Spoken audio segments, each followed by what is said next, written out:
It is time to return to the era which I have established a long time ago, very clearly the peak of human civilization. We're here to talk about emo today, and we're going to play a game once again. We're going to play my favorite game, which is who has more Spotify listeners.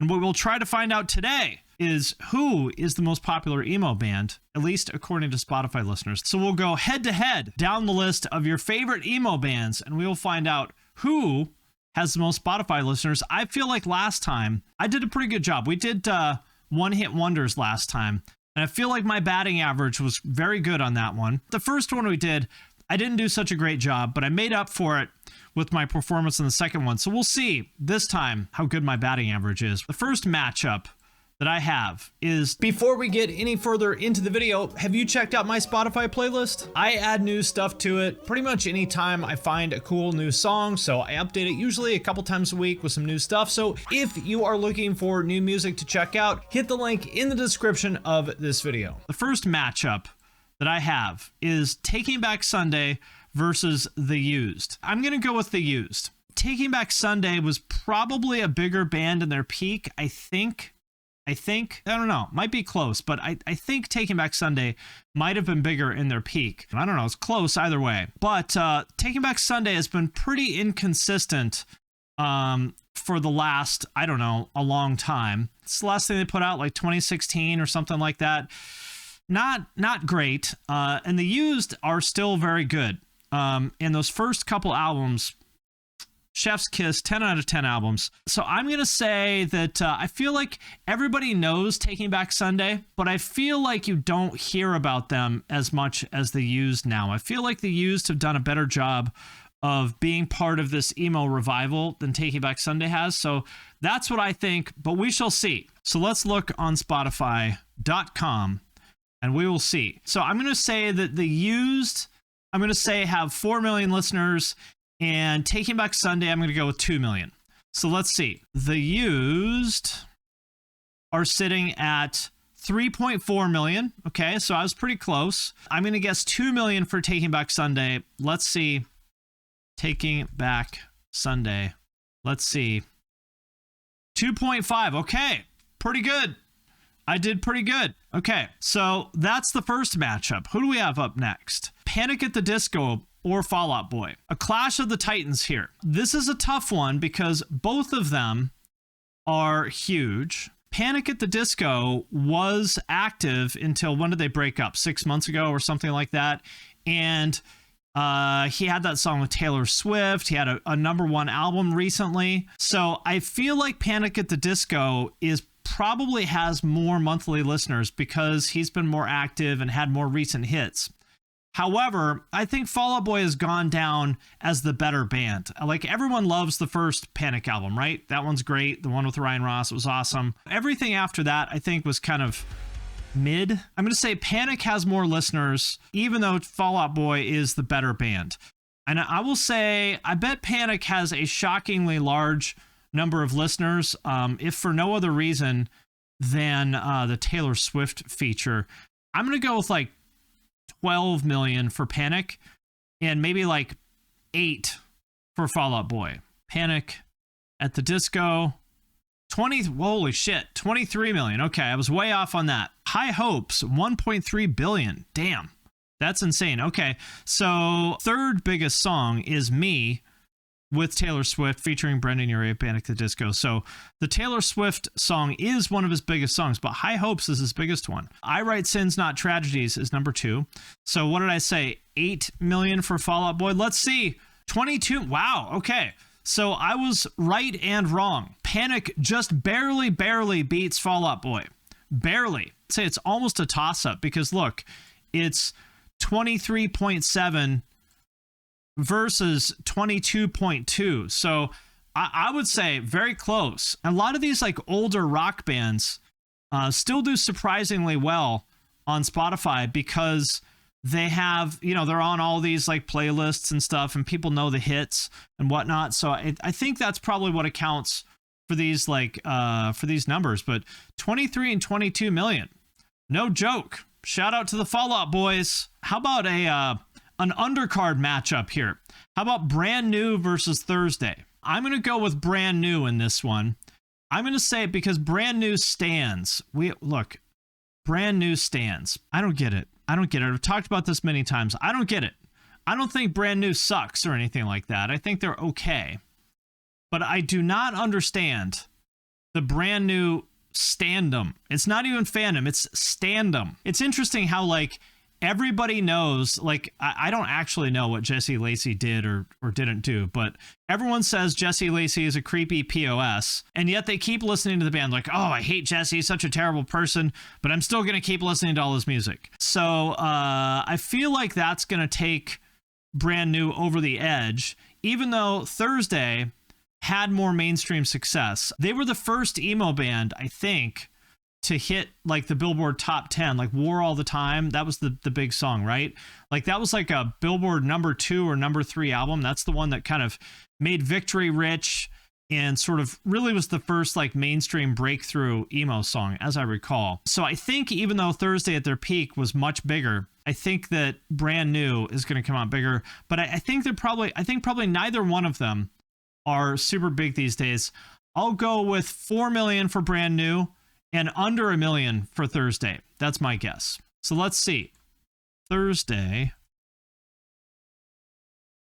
yeah. Oh, 276,000. There we go. Understanding in a car crash. Maybe that was the big one. I don't know. I don't remember. Either way, 276,000 for Thursday. Not doing a lot of streams, but I think they're probably okay with that. I don't know Jeff at all, but from what I know about him, I feel like he has zero interest in being like famous or anything like that. So I feel like he might almost be like relieved to not have a lot of attention on him these days. That's what I don't know him at all, but that's the vibe I get. Seems like a good dude. Now let's see how that stacks up to brand new. So what did I say? Did I say 4 million for brand new? Where do we stand? Where's brand new at?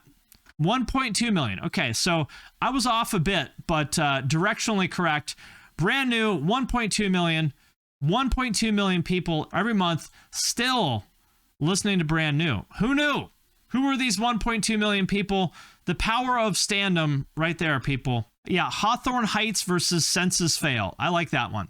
How about that? I'm going to say that Hawthorne Heights takes this one pretty easily. Senses Fail were surprisingly popular. I want to say that they had an album that hit like the top 20 or something like that. They did have a popular album. The what's the one with the guy on fire? Let It Enfold You. They are popular still, but Hawthorne Heights had an actual like breakthrough mainstream song that for sure is on all kinds of playlists and stuff that Senses Fail are not on. So although I would say that in the current moment, I would say that Senses Fail might have a little bit more currency in some ways. I think Hawthorne Heights is going to win based on the fact that they had those two big mainstream songs, Ohio's for Lover and Pens and Needles. Exactly. They had two big like mainstream MTV songs. So I feel like Hawthorne Heights is not doing huge streaming numbers now. So I'll say 1.5 million for Hawthorne Heights and under 1 million for Senses Fail. That's my guess. Let's see. Here it is. Hawthorne Heights, just over 1 million. Okay, so I was close. Dayton, Ohio's Finest. Oh yeah, Saying Sorry. Wow, I forgot about that song. I didn't realize it was that big. That is their third biggest song. More people like Senses Fail? Maybe, but for sure more people know who Hawthorne Heights is. Like, no question about that. But let's see how that translates into streaming. Senses Fail, yep, under 1 million. Okay, very close. Very close. But Hawthorne Heights did end up coming in on top on this one, but it was close. It was a buzzer beater, people. It was a buzzer beater. Good matchups, people. I feel like I did a good job with my matchups here. I made a good card here. Proud of myself. MCR versus Paramore. That's a good one. Yeah, My Chemical Romance versus Paramore.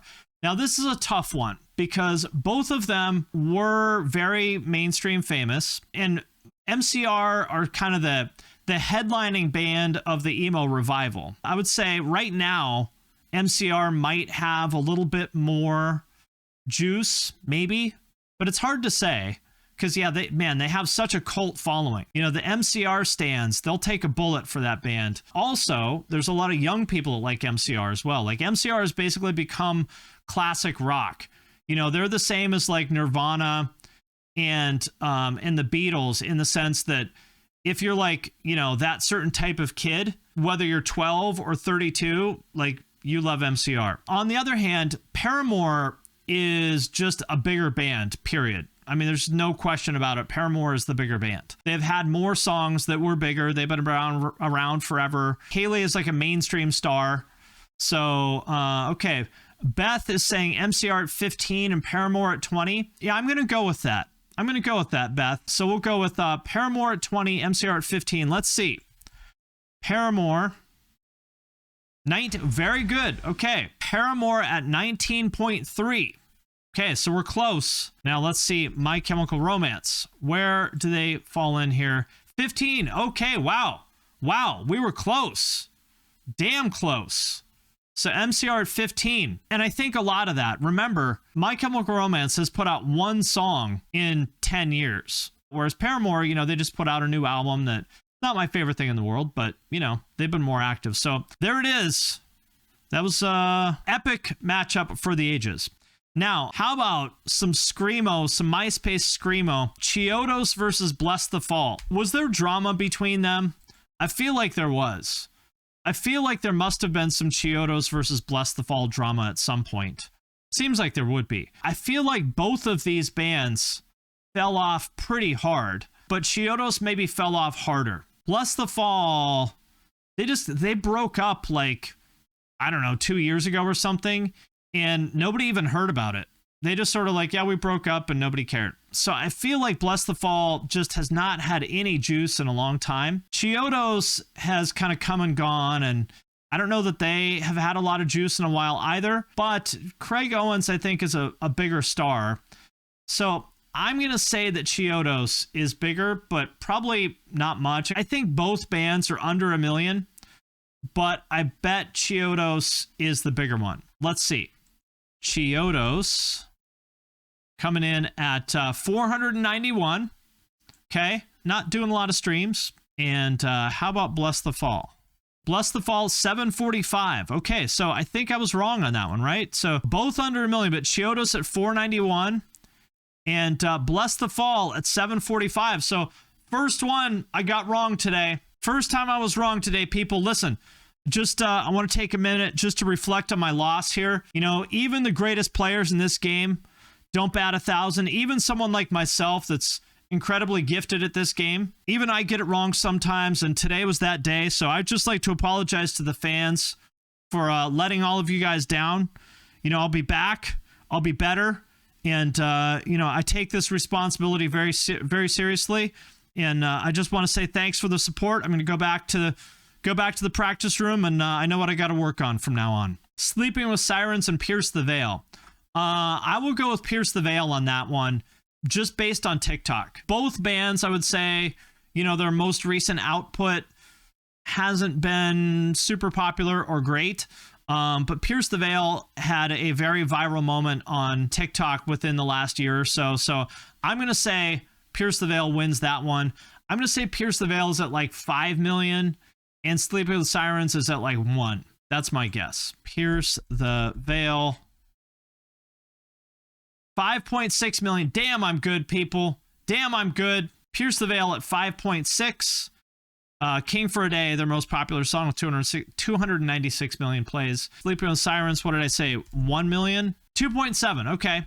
So I'm a bit off on the numbers, but directionally correct.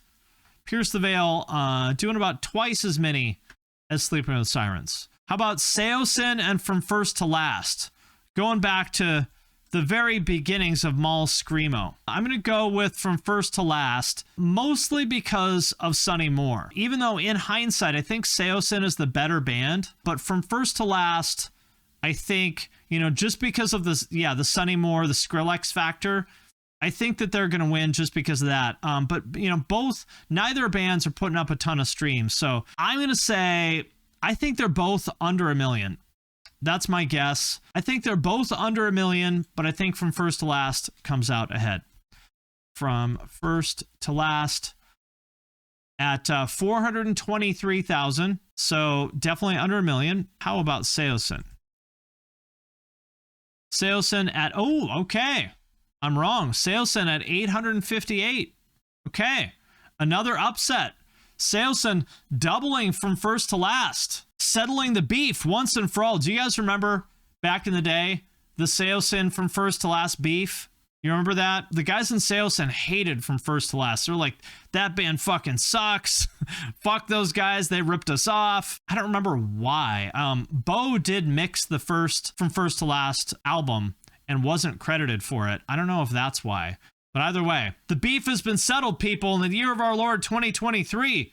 My boys in Saosin coming out on top. Dashboard Confessional versus Underoath is next. I'm going to say Dashboard because even though in the current year, Underoath is the bigger band, like more people care about Underoath in the current year for sure. Dashboard, I think, well, I know that Dashboard had the bigger mainstream songs.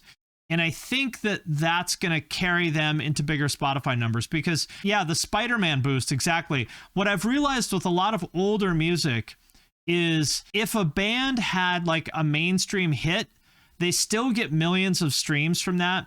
And it's people who probably don't even know, they don't know or care about the band at all. They're on playlists. People know that one song that they liked in high school or something and they still listen to it. Like Drowning Pool is like still has tons of streams. Trapped has millions of monthly Spotify listeners and nobody cares about Trapped, right? They just know Headstrong. I'm going to say Dashboard is, I don't know, 2 million. And Underoath is maybe 1 million. Even though Dashboard, you know, really, he hasn't put out anything that got a lot of interest in a long time. He did fall off a bit. Seems like a lovely guy, but it's been a while since he had a hit. Still, I'm going to say Dashboard comes out on top. So Dashboard, and I'm going to say it's 2 versus 1 million. That's my guess. Dashboard at 1.5 million listeners. Hands down, I don't even know that song. I know Screaming Infidelities and I know Vindicated. I don't know Hands Down. What's that?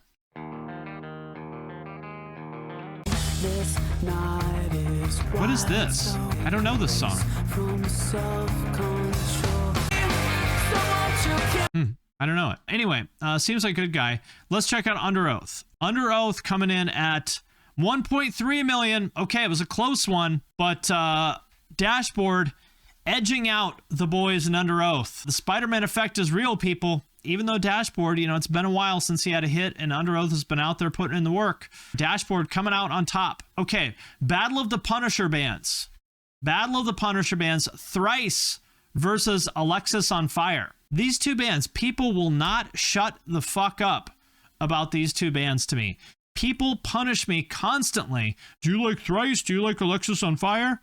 The answer is no. No, I don't like either one. Alexisonfire, the only reason they're popular, or the only people who care about them, are Canadians. And the reason why is because, did you know this? Canada forces Canadian radio and TV stations to play Canadian music. Did you know that? It's true. I think they have to play like 30% Canadian media, I think. So Alexisonfire is a deep state industry plant, people. Justin Trudeau has been forcing Alexisonfire on our youth for decades. A deep state plant. The deep state has been trying to shove Alexisonfire into your brain. Canuck propaganda. And it worked. It worked. People just, they fucking love Alexisonfire. Same with Thrice. Thrice, same kind of thing, although they're not Canadian. But Thrice also a little bit of a Punisher band. People really want me to like Thrice, and I can't say that I do. However, I'm gonna say that Alexisonfire has more listeners because he also has City and Color, right? That's like his side project that I think is actually bigger than Alexisonfire, I think, right? So I'm gonna say that Alexisonfire is bigger because of that. I'll say that Alexisonfire is maybe 2 million, I think. And Thrice, I'll say under 1 million. That's my guess. Alexisonfire. So, ooh, wow. Okay, I was very wrong on this one. 654,000. Well under 1 million. So we'll see about Thrice. We'll see. So I was way off on Alexisonfire. I thought they'd be bigger. Thrice coming in at 1.7. Okay. So I was wrong. Thrice is a little bit bigger, but both not putting up a lot of streams. It's very interesting how a lot of the bands that people punish me about the most are not actually that popular. You know, it's like, it's an interesting phenomenon of these bands that are kind of like not actually that big, have the most just insanely intense, punishing fan bases. Like, not a single person. Let's look at, by comparison, Drowning Pool. Drowning Pool has 3.8 million. So, twice as big as Thrice. Not a single person has ever said, hey man, you should do a video about Drowning Pool. It's never happened. And yet, for some reason, I get a million messages about Thrice and Alexisonfire. Okay, last one we have, Bayside versus Circa Survive. Bayside, another one of these very intense Punisher bands. I'm going to say Circa Survive by quite a bit, because in their prime, Circa Survive were a pretty big band. They were on a major label. They never really had any like big breakout songs, but you know, they're a very popular like cult band.